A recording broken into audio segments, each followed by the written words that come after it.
నూజివీడులో జరిగిన సంయుక్త కిసాన్ మోర్చా కార్మిక సంఘాల ఐక్యవేదిక పిలుపు మేరకు ఫిబ్రవరి 16వ తేదీన దేశవ్యాప్తంగా జరిగే గ్రామీణ భారత బంద్గా గాంధీబొమ్మ సెంటర్లో జరిగింది. ఈ సందర్భంగా సిపిఐ ఎమ్మెల్యే లిబరేషన్ రాష్ట్ర కార్యవర్గ సభ్యులు డి హరినాథ్ మాట్లాడుతూ మోదీ రైతాంగ ఉద్యమ విరమణ సందర్భంగా ఇచ్చిన హామీలను అమలు చేయనందుకు నిరసనగా రెండోసారి ఢిల్లీలో ఉద్యమం చేపట్టడానికి సంయుక్త కిసాన్ మోర్చా సిద్ధమైందని, వారిని వెళ్లనీయకుండా చేయడానికి హర్యానా ప్రభుత్వం బీజేపీ ఆదేశాలతో టీఎన్ గ్యాస్ ప్రయోగించడం, రోడ్లకు అడ్డంగా బారికేడ్లు నిర్మించడం, మేకలు బాతే మేడ్ ఇన్ ఇండియా మేకలు ఇండియాగా మార్చిందని, డాక్టర్ స్వామినాథన్ భారతరత్న అవార్డు ఇచ్చిన ఆయన సిఫార్సులను అమలు చేయకపోవడం, ఆయనకు దోహం చేయటమేనని, సముద్ర దొంగలపై ఉపయోగించే నెసెట్ ద్వారా డ్రోన్ ద్వారా చల్లించడం అమానుషం కాదని ప్రశ్నించారు. తక్షణమే 3 నల్ల వ్యవసాయ చట్టాలను రద్దు చేయాలని, రైతాంగానికి గిట్టుబాటు ధర C2+50 ఇవ్వాలని, నూతన విద్యుత్ బిల్లు 2020 రద్దు చేయాలని, రైతు రుణమాఫీ ఉపశమనం చేయాలని, అజయ్ మిస్టర్ టోనీని మంత్రివర్గం నుండి బర్తరఫ్ చేయాలని, ఉద్యమంలో చనిపోయిన 750 మందికి ఎక్స్గ్రేషియా ఇవ్వాలని, కార్మిక చట్టాలను హరిస్తూ చేసిన 4 లేబర్ కోడ్లను రద్దు చేయాలని డిమాండ్ చేశారు. మోడీ హఠావో దేశ్కు బచావో నినాదంతో మోదీ గద్దె దిగే వరకు రైతాంగ ఉద్యమం విరమించే ప్రసక్తే లేదని, ఏపీలో బీజేపీకి మద్దతు పలికే పార్టీలను ఓడించాలని పిలుపునిచ్చారు. దేశ ప్రజలకి, రైతాంగానికి, ముఖ్యంగా రైతాంగ ఉద్యమ విరమణ సందర్భంగా ఇచ్చిన హామీలు అమలు చేయనందుకు విద్రోహం చేసినందుకు నిరసనగా ఈరోజు చెలో ఢిల్లీ తిరిగి ఇవ్వడం జరిగింది.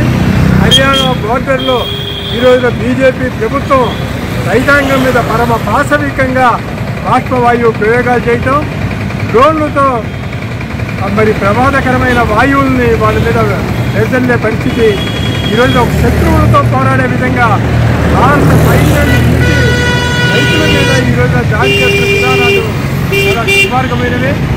మనం చూసుకున్నట్టయితే జై జవాన్ జై కిసాన్ అంటూ పొగడ్తలు పొగుడుతుంటారు. మొన్ననే మోడీ హరిత ఉద్యమ పితామహుడు స్వామినాథన్కి భారతరత్న అవార్డు ఇవ్వడం జరిగింది. రెండో పక్కన స్వామినాథన్ కమిటీ సిఫార్సుల ప్రకారం రైతాంగానికి గిట్టుబాటు ధర C2+50 ఇవ్వాలని చెప్పేసి పోరాడుతుంటే దాన్ని ఇవ్వకుండా ఈ రోజున మోడీ వ్యవహరిస్తున్నాడు.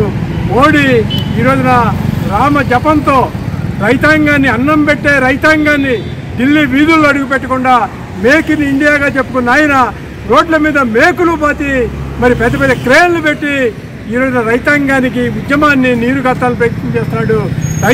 సిద్ధమైనా సరే రైతాంగం ఈ రోజున గిట్టుబాటు ధర కల్పించాలని, అలానే ఈ ఉద్యమంలో 750 మంది పైగా రైతాంగం అమరులయ్యారు, వాళ్ళందరికీ ఎక్స్గ్రేషియా ఇవ్వాలని చెప్పేసి కూడా డిమాండ్ చేస్తారు. అలానే ఈరోజు నూతన విద్యుత్ చట్టం ఏదైతే ఉందో ఆ రోజు 2020 ఉపసంహరించుకుంటా అని చెప్పాడు. ఈరోజు 2022 పేరుతో మళ్ళీ చట్టాన్ని తీసుకురావడానికి చేస్తున్న ప్రయత్నాలని రద్దు చేయాలని చెప్పేసి వాళ్ళు డిమాండ్ చేస్తారు. అలానే లఖింపూర్ కేరీలో మరి అజయ్ మిశ్రా టోనీ, ఆశీష్ మిశ్రా టోనీ వల్ల 4 రైతులు, ఒక జర్నలిస్టు చనిపోవడం జరిగింది. ఈ రోజు వరకు కూడా అతని మంత్రివర్గం నుంచి బర్తరఫ్ చేయడానికి మోడీ సిద్ధంగా లేడు. వీటన్నిటి మీద ఈరోజు రైతాంగం ఢిల్లీ వీధుల్లో మరోసారి సమరశీల పోరాటం చేయడం కోసమని వందలాదిగా వేలాదిగా తరలి వస్తున్నారు. వాళ్ళ మీద జరుగుతున్న ఉద్యమ దాడుల్ని తీవ్రంగా ప్రతిఘటిస్తున్నాం.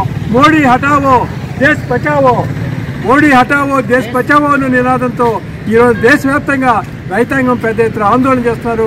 ఇప్పటికైనా మోడీ రైతాంగానికి మద్దతు ధర కల్పించాలి, రైతాంగం మీద పెట్టిన అక్రమ కేసులు ఎత్తివేయాలి, రైతాంగానికి రుణ ఉపశమన చట్టాన్ని చేయాలని చెప్పేసి డిమాండ్ చేస్తున్నాం. అలానే కార్మికుల ద్రోహానికి పాల్పడి 4 కోట్లుగా చేసే కార్మిక చట్టాలని రద్దు చేసి తిరిగి కార్మిక హక్కులను పునరుద్ధరించాలని కూడా డిమాండ్ చేస్తాను. గిట్టుబాటు ధర కల్పిస్తానని చెప్పడం జరిగింది. ఇటీవలనే మళ్ళీ ఎన్నికల ముందర ఆయన భారతరత్న అవార్డులను కూడా ఎన్నికల జిమ్ముకుగా ప్రవేశపెట్టడం జరిగింది. డాక్టర్ స్వామినాథన్కి, అలానే చరణ్ సింగ్ లాంటి వాళ్ళకి, పివి నరసింహారావు గారు లాంటి వాళ్ళకి అనేక మందికి భారతరత్న అవార్డులు ఇవ్వటం వెనకాల రాజకీయంగా ఓట్లు సంపాదించే ప్రక్రియ తప్ప నిజంగా రైతాంగ ఉద్యమానికి ఆయన చేసేది ఏమీ లేదని తేలిపోయింది. ఈ రోజున C2+50 కోసం మరి రైతాంగం ఎవరైతే ఉన్నారో చెలో ఢిల్లీ పిలుపు ఇవ్వడం జరిగింది. ఆ పిలుపులో భాగంగా హర్యానాలో బీజేపీ ప్రభుత్వం ఉన్నతోటే ఈ రోజున మేక్ ఇన్ ఇండియాగా చెప్తున్న మోడీ మేకుల్ని రోడ్ల మీద పాతి రైతాంగాన్ని ఢిల్లీ వీధుల్లోకి అడుగులు పెట్టకుండా చేయటం కోసమని ఆయన తీవ్ర ప్రయత్నాలు చేస్తున్నాడు. ఏదైతే సముద్ర దొంగలు ఉన్నారో సముద్ర దొంగలను నివారించడానికి ఉపయోగించే టీర గ్లాసు, అలానే మరి కొన్ని రసాయనిక ఆయుధాలతో వాళ్ళ మీద దాడి చేస్తుంటే వందలాది మంది రైతాంగం ఈ రోజున రక్తసిక్తమైన పరిస్థితులు ఈరోజు దేశంలో కనిపిస్తున్నాయి. ఇది చాలా బాధాకరమైన విషయం. అలానే కార్మికులకు సంబంధించి కూడా 4 లేబర్ కోడ్లు ఉన్నాయి. మరి ఎన్నాళ్ళ నుంచో ఆ రోజున మరి ఎన్నాళ్ళ నుంచో సాగుతున్న కార్మిక హక్కులకి భంగం కలిగించే విధంగా ఈయన కార్మిక చట్టాన్ని సవరించడం జరిగింది. దానికి వ్యతిరేకంగా కూడా కార్మిక కర్షక ఐక్యతతో భారతదేశ బంద్కి పిలుపునివ్వడం జరిగింది. ఈ గ్రామీణ భారత బంద్ ప్రధాన ఉద్దేశం ఏదైతే ఉందో స్వామినాథన్ కమిటీ సిఫార్సుల ప్రకారం రైతాంగానికి గిట్టుబాటు ధర కల్పించాలని, అలానే ఈ ఉద్యమంలో 750 మంది పైగా రైతాంగం అమరులవటం జరిగింది. వాళ్ళకి ఎక్స్గ్రేషన్ ఇవ్వాలని, అలానే లఖింపూర్ కేరీలో ఎవరైతే కేంద్ర సహాయ మంత్రి, హోంశాఖ సహాయ మంత్రి ఉన్నాడో అజయ్ మిశ్రా టోనీ, ఆయన కుమారుడు అసిన్ మిశ్రా టోనీ నలుగురు ఒక మరణానికి, ఒక జర్నలిస్ట్ మరణానికి కారకులయ్యారు.